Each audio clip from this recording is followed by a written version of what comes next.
네, 시청자 여러분 안녕하십니까, 숨마실입니다. 오늘은 미리 예고해드린 바와 마찬가지로 탄소 배출권이란 어떤 것인가에 대해서 설명을 드리도록 하겠습니다. 네, 항상 그 청정수가, 또 기농기촌정보, 청정먹거리, 또 다양한 6차 산업 정보를 제공하는 숨마실TV에서 오늘은 그와 어울리지 않게 표지 화면이 아주 무시무시합니다. 꿀뚝에서 어마어마한 일산화탄소가 배출되고 그런 장면이 지금 표지를 삼고 있죠. 그만큼 이 탄소 배출, 일산화탄소 이런 문제가 상당히 심각한 그런 상황이 현실에 되고 있고요. 또 이와 관련해서 국제적인 협약을 맺었습니다. 그래서 그러한 내용들이 뒤에 나올 텐데요. 그런 제도의 부산물로 이 탄소 배출권이라는 제도가 또 생기게 되었습니다. 그와 관련해서 오늘 말씀을 드리겠습니다. 그럼 탄소 배출권이란 어떤 것일까요? 자, 지구온난화의 그 유발 및 이를 가중시키는 온실가스를 배출할 수 있는 권리로 배출권을 할당받은 기업들은 의무적으로 할당 범위 내에서 온실가스를 사용해야 됩니다. 그리고 남거나 부족한 배출권은 시장에서 거래를 할 수 있죠. 이게 바로 탄소 배출권입니다. 자, 이렇게 이제 꿀뚝에서 이렇게 연기를 많이 뿜고 일산화탄소를 배출하는 업체에서는 나중에 이 탄소에 관련된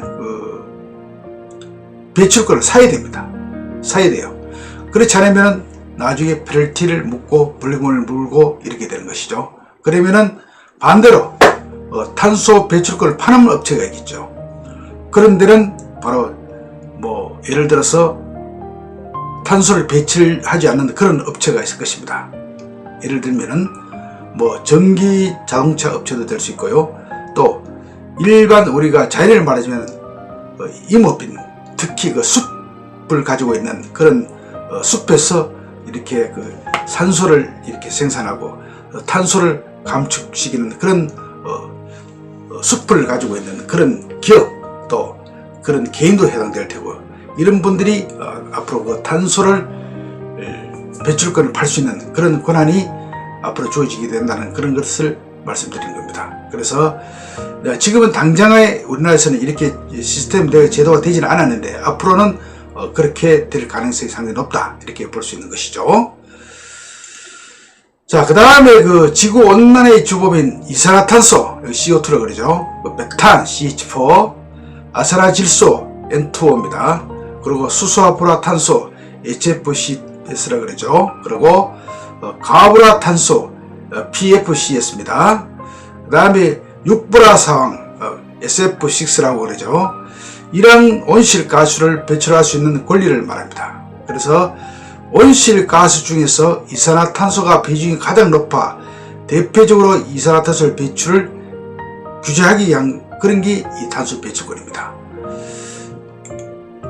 자, 그 다음에 이러한 제도를 발행해서 교토 의정서를 가입국들이 생겼죠. 그래서 이 교토 의정서 가입국들은 2012년까지 이산화탄소 배출량을 1990년도 대비 평균 5% 정도를 감축하기로 그렇게 협약을 맺습니다. 그래서 이를 이행하지 못하는 국가나 기업은 탄소 배출권을 외부에서 구입하도록 그렇게 해놨습니다. 그래서 이산화탄소 배출량이 많은 기업은 에너지 절감 등 기술 개발로 배출량 자체를 줄이거나 배출량이 적어 여유분의 배출권을 소유하는 기업으로부터 그 권리를 사서 해결해야 됩니다.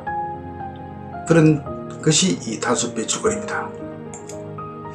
자, 탄소 배출권은 유엔 기구 협약 변화 협약에서 발급하며 발급된 탄소 배출권은 시장에서 상품처럼 자유롭게 거래할 수 있죠. 그래서 탄소 배출권 종류에는 ANUS, 교토 의정서의 감축 의무의 국가 할당이라고 할 겁니다. 그리고 또 ENU AS, ENU ETS, 유럽 연합 배출권 거래 체제라고 그러죠. 에서 정한 할당량, 그 다음에 CRS, 또 CDM, 청정 개발 체제를 통한 온실가스 감축량, 또 ERUS, JI 공동이행제도이죠. 그래서 이것을 통한 온실가스 감축량, 그 다음 RMUS, 교토의정서의 감축 의무구의 조림사업 등을 통한 온실가스 흡수량이 되어 있습니다. 그래서 특히 그 임업인들은 이 조림사업을 통한 온실가스 이렇게 탄소 배출권에 주목할 필요가 있는 것이죠. 그래서 한편 그 탄소 배출권 거래제를 시행하는 나라 중 가장 활발하게 거래되고 있는 곳은 2005년에 처음 탄소 거래소를 설립하여 이 제도를 시행한 EU죠. EU, 유럽연합이라 그러죠. 그리고 우리나라의 경우는 탄소 배출권 거래제를 2015년부터 시행하고 있으며 한국 거래소가 배출권 시장을 개설해 운영하고 있습니다. 그래서 우리나라도 지금 현재 시행을 하고 있습니다.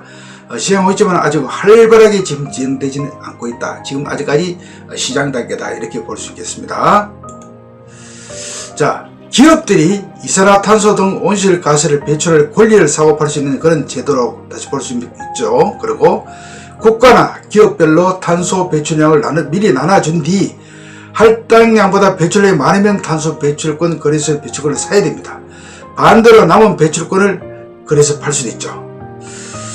이런 제도인데요. 앞으로 이 제도가 상당히 정착이 되리라고 그렇게 보고 있고요. 사실은 이 하나의 어떤 새로운 산업이 되겠죠. 그래서 예를 들어서 지금 현재 테슬라 있죠. 테슬라는 어떤 업체입니까? 전기 자동차를 만드는 업체입니다. 예를 들겠습니다. 전기 자동차는 차업체에서 탄소 배출권을 받아서 1조 이상 수익을 챙길 거로 그렇게 예상하고 있습니다. 그래서 배출가스 기준 강화로 전기차만 판매하고 있는 미국 테슬라가 탄소 배출권을 팔아 막대한 수익을 올릴 것으로 예상되는데요. 탄소 배출권은 앞서 말씀드린 대로 여러 가지 지구 온난화 유발이나 이를 가중시키는 온실가스를 배출할 수 있는 권리로 배출권을 할당받는 업체로부터 의무적으로 이제 할당 범위 내에서 온실가스를 사용하며 난가로 부족하면 이제 배출권은 시장에서 자유롭게 거래가 가능하다 이렇게 나와 있지 않습니까? 그래서 앞전에 말씀드린 그런 제도를 이제 테슬라가 이용하는 것인데요. 테슬라는 사실 전기업체죠. 자동차 업체죠. 그렇기 때문에 테슬라가 판매하는 전기차는 이 같은 이제 온실가스 배출이 없기 때문에 여기서 생산되는 어떤 크리티슬 엔진차 업체로부터 돈을 받고 팔 수가 있습니다. 그러니까 엔진차 생산 업체는 탄소 배출권이 당연히 사야 되겠네요.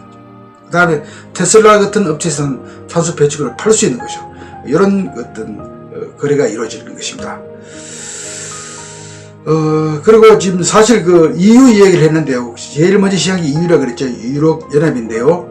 2021년까지 새로운 배출가스 기준을 충족시키지 못한 자동차 업체들이 내야 하는 벌금이 무려 172억 달러랍니다. 그래서 이게 약 우리나라 돈으로 20조 4,700억이 해당되는 것으로 파악되고 있습니다. 그 때문에 이제 엔진차 업체들은 테슬라로부터 탄소 배출권을 사들이기 위해 치열한 경쟁을 벌일 것이란 전망이 되는 것입니다. 그래서 이 테슬라 업체는 가만히 있어도 이 탄소 배출권을 팔아도 상당한 차익을 옮길 수 있는 그런 업체가 되는 것이죠. 그래서 그만큼 주식이 지금 상당히 오르고 있는 그런 상황입니다만 앞으로는 결론적으로 전 세계적으로 앞으로 탄소라는 것은 앞으로 생산하지 말자. 자, 친환경적으로 가자는 그런 취지에서 이런 새로운 경제 영역이 생긴 것입니다. 자, 그 다음에 탄소 배출권의 전망은 일단 긍정적입니다. 그리고 물론 그 시장을 통해 돈을 버는 사람과 벌지 못하는 사람이 발생할 수 있겠지만요. 일단 시장의 확대는 필수 불가결한 상황으로 보입니다. 당연히 이제 우리나라 환경부 입장은 탄소 배출권 거래 시장을 활성화시켜야 한다는 그런 입장으로 지금 되어 있죠. 최근 이제 전문 임업인들이 탄소 배출권 시장에 대비하여 준비를 활발히 하고 있으며 관련 정보를 공유하고 있다 이렇게 볼 수 있겠습니다. 그래서 전문 임업인들 특히 독립가 임업 후계자 진지식인 또 일반 임업인들 마찬가지입니다. 그래서 이 산을 갖고 계시는 분들은 앞으로 이 탄소 배출권 시장을 한번 주목하시는 것도 상당히 좋고, 벌써 우리나라도 2015년부터 그 시행됐다고 제가 말씀을 드렸지 않습니까? 그래서 앞으로 이런 것을 수시로 또 자문을 구하고 또 정보들 이렇게 팔로우해서 앞으로 이 시장을 이렇게 준비를 해야 될 것 같습니다. 그래서 탄소 배출을 파는 업체들이 아까 테슬라 같은 친환경 업체, 공해를 발생하지 않는 업체, 또 이모빈들처럼 숯가쿠기, 또 숲을 이렇게 조성하는 이런 기업, 또 개인, 이런 데가 다 이렇게 탄소를 배출을 팔 수 있는 업체가 되겠죠. 그렇지만은 또 공해 유발 업체, 예를 들어서 엔진을 생산하는 업체, 또 뭐 경유를 뭐 이렇게 뭐 해서 탄소를 이렇게 많이 생산하는 업체, 이런 업체들은 다 또 이렇게 탄소 배출을 사야 되는 그런 경제 권역이 생기는 거기 때문에 이런 시장을 우리가 앞으로 기농, 기촌, 또 농업, 임업 하시는 분들도 상당히 정보를 가지고 이렇게 되어야 된다, 그런 생각이 들어서 오늘 제가 숨바실 TV에서 이렇게 설명을 드리는 것입니다. 자, 탄소를 상쇄시키는 중요한 숲, 앞전에 제가 여러가지 말씀을 드렸죠. 그래서 탄소 배출권을 팔 수 있는 자격은 친환경 업체, 또 친환경 이렇게 숲, 이런 분들이 탄소 배출권을 세일할 수 있는, 팔 수 있는 그런 사항들이 되겠습니다. 자, 지구를 보존하고 인류가 건강하게 살 수 있는 환경을 유지하기 위하여 숲은 반드시 필요합니다. 특히 숲은 주요 온실가스인 이산화탄소를 포함하여 탄소를 제거하는 탁월한 능력을 지녔습니다. 숲이 극한의 환경 변화에서도 이 능력을 거뜬히 지켜낼 수 있음을 과학자들은 확인하고 있죠. 그래서 앞으로 탄소를 상쇄시키는 데는 중요한 숲이 그 역할을 할 것이라는 생각이 들고요. 이 숲이 또 탄소 배출권을 팔 수 있는 그런 어떤 기업이, 또 기업 가치가 되는 그런 시대가 돌아올 것이라고 감히 예상해 보는 바입니다. 네, 오늘은 그 탄소 배출권에 대해서 숨바실 TV에서 특별히 말씀을 드렸습니다. 그래서 앞으로 항상 시장이라는 것은 언제든지 새로운 시장이 열리게 되어 있습니다. 그래서 우리가 새로운 정보를 가지고 또 미리 준비를 한다면은 또 우리 숨바실 TV를 시청하시는 여러분께서도 상당히 많은 도움이 되고 싶었다고 생각이 들어서 오늘 제가 이 설명을 드렸고요. 앞으로 제가 드리는 이런 정보들이 시청자 여러분께 많은 도움이 되어서 새로운 소득 창출 시장에 또 진입하시기를 바랍니다. 지금까지 시청해주셔서 대단히 감사합니다.